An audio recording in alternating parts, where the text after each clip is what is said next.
2008 წლის რუსეთ-საქართველოს აგვისტოს ომიდან 6 წელი გავიდა.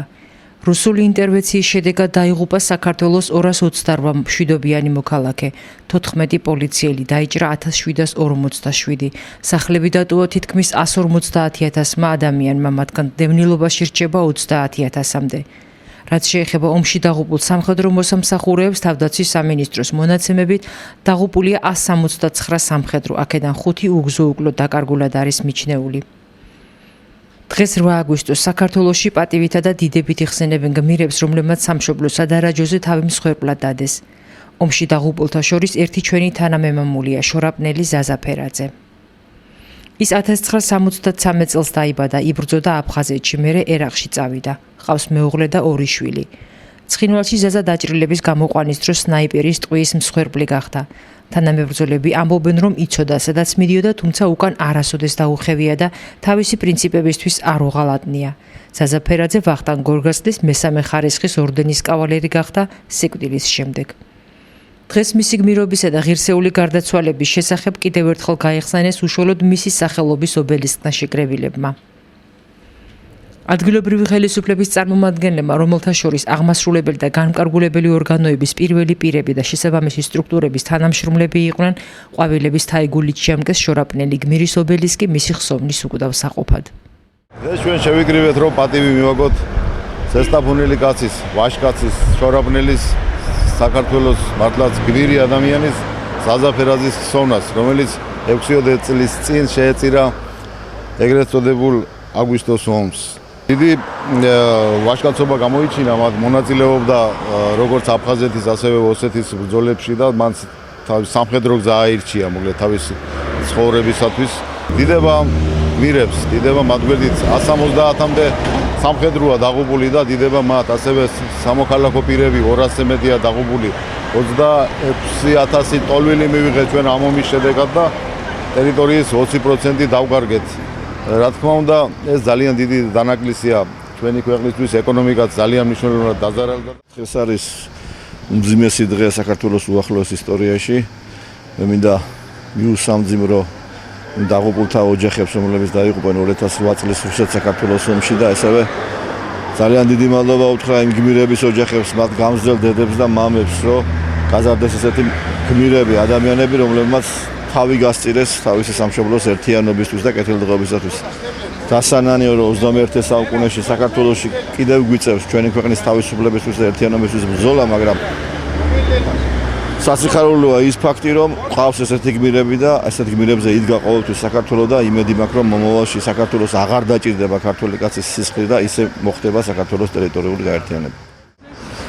ჩვენ შორაპანში, შორაპნელებს გვაქვს დიდი ისტორიული წარსული და გვაქვს დიდი პატივი ვიცხოვროთ შორაპანში და ყველა ომი, რომელიც კი ჩვენს ქვეყანას, ჩვენს სამშობლოს გადახდენია, ყველა ომში მონაწილეობა არათუ მიუღია შორაპნელებს, არამედ ზვარაკად შეუწირავს თავის შვილები და ასეთი იყო აფხაზეთის ომში, ასეთი იყო სხვა დანარჩენ ომებში და ამ უახლოეს წარსულში ცხინვალის მოვლენების დროსაც დაიღუპა ჩვენი ზაზა ფერაძე, ჩვენი მეგობარი, ჩვენი ძმაკაცი, კაცი, რომელიც ჩვენთან ერთად იზრდებოდა და ცხოვრობდა და სუნთქავდა და ზრდიდა თავის შვილებს და თავის ოჯახთან ერთად ყველანაირად ცდილობდა თავის სამშობლო ესახელებინა და მიეცა მას ამის საშუალება და დაიღუპა ეს გმირულად და ჩვენ მართლაც ამაყები ვართ, რომ ზაზა ჩვენი თანასწორი და ჩვენი გვერდში მყოფი ადამიანი იყო და დღესაც მის თანადგომას ვგზნობთ ჩვენ და გვინდა ყველას დიდი მადლობა მოუხადოთ, ვინც მას პატივს მიაგებს და მის გმირობას აფასებს.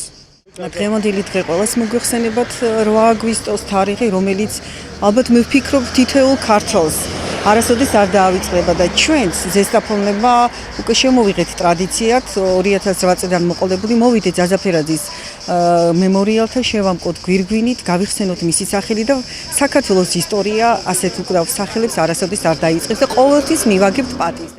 ზაზაფერაძის მემორიალთან მისი მშობლები, პატარა შვილები და თანასოფლელებიც იმყოფებოდნენ. რაც შეეხება ღონისძიებათა ნუსხას, ის განათლების, კულტურის, სპორტის, ძეგლთა დაცვისა და ახალგაზრდობის საქმეთა სამსახურის ორგანიზებით მოწყობილი ლიტერატურული კომპოზიციის ზაზაფერაძის მემორიალთან გამართვით დაიწყო. საღამოთი კი იგივე სამსახურის თაოსნობით ზაზაფერაძის სახელობის ტურნირი გაიმართა მინიფეხბურთში, რომლის ერთ-ერთი ფინალისტი შორაპნის გუნდი იყო.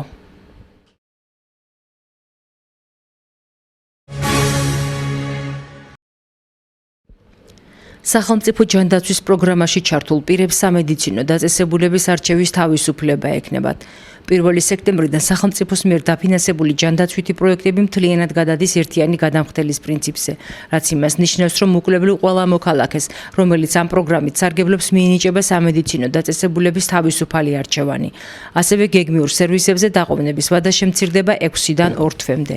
სიახლე ეხება ძირითადად 0-დან 6 წლამდე პაციენტებს, პენსიონერებსა და სტუდენტებს, რომელთა მისაღებად ზესტაფონში არსებული სამედიცინო კლინიკები სრულ მზადყოფნას გამოთქვამენ. პენსიონერები, რომლებიც აქამდე იყვნენ დაზღვეული ირაოს მიერ ჩვენ რაიონში, მათ დააზღვევთ სახელმწიფო, ანუ ესენი გადავლიან საყოველთაო დაზღვევაში. რას ნიშნავს ეს მათთვის? ეს მათთვის ნიშნავს, რომ მათ შეუნარჩუნდებათ იგივე პაკეტი, რა პაკეტიც ჰქონდათ მომსახურების აღნიშნულ კომპანიაში, მაგრამ ექნებათ არჩევანის უფლება. გადაუდებელი დახმარება მათ შეუძლიათ მიიღონ ნებისმიერ საავადმყოფოში, სადაც ეს შემთხვევა დაუდგებათ. თუ ადრე მხოლოდ ირაოში ხდებოდა მათი დახმარების გაწევა, მათ შეუძლიათ მიმართონ ფერომედს და სხვა საავადმყოფოს, სადაც დაუდგებათ კიდევ ვიმეორებ იგივე გადაუდებელი მდგომარეობის შემთხვევა. გეგმიური ოპერაციაც მათ შეუძლიათ გაიკეთონ არჩევანის მიხედვით. იქ სადაც ეგულებათ ექიმი, იქ სადაც თვითონ ფიქრობენ, რომ იქნება საუკეთესო შედეგი, შეუძლიათ მიმართონ ამ დაწესებულებას, აიღონ იქიდან სათანადო დოკუმენტაცია და ამ დოკუმენტაციის ცენტრებში, სერვის ცენტრში წარდგენის შემდგენ მიიღებენ საგარანტიო წერილს და ოპერაცია გაუკეთებათ იქ, სადაც მათ ექნებათ სურვილი. 1 სექტემბრიდან უკვე არის საყოველთაო დაზღვევის პრინციპები უკვე ყველა ამ კონტინგენტზე მოქმედებს, ანუ პაციენტს ნებისმიერს ეძლევა თავისუფალი არჩევანის უფლება. ჩვენ ამას ადრეც ვიძახოდით, მაგრამ სამწუხაროდ ასე არ ხდებოდა და უკვე პენსიონერს, სტუდენტს და 0-დან 5 წლამდე პაციენტებს მათ შეუძლებს ამ შემთხვევაში შეუძლიათ აირჩიონ თავისთვის სასურველი კლინიკა. როგორც იქნა მივიდა სახელმწიფო იმ დასკვამდე და მთავრობა, რომ პაციენტის უფლებები არის უპირველეს ყოვლისა და მას აქვს უფლება აირჩიოს თავისთვის სასურველი კლინიკა.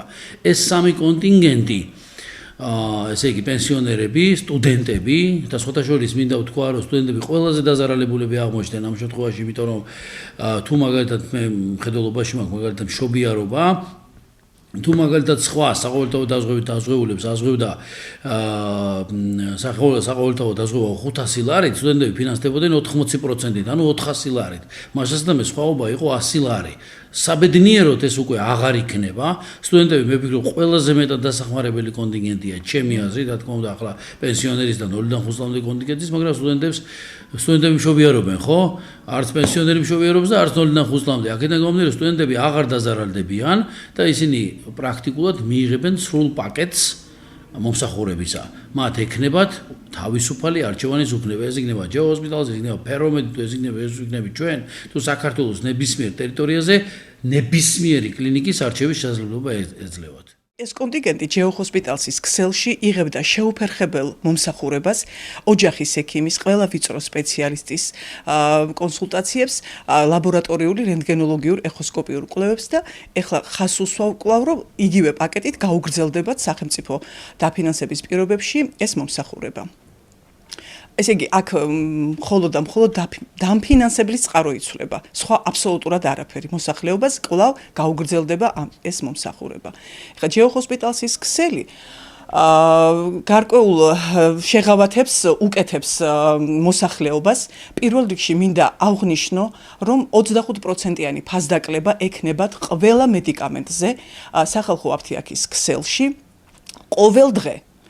ოღონდაც ერთი პირობა, პაციენტი უნდა იყოს აუცილებლად ჩვენ ქსელზე მობმული ამბულატორიულ ნაწილში და უნდა იყოს გამოწერილი ჩვენი ლოგოთი დატანილ რეცეპტის ბლანკზე. ანუ სექტემბრიდან მოგეხსენებათ, რომ რეცეპტის ინსტიტუტი ამოქმედდება და არც ერთი მედიკამენტი სააფთიაქო ქსელიდან არ გაიცემა რეცეპტის გარეშე.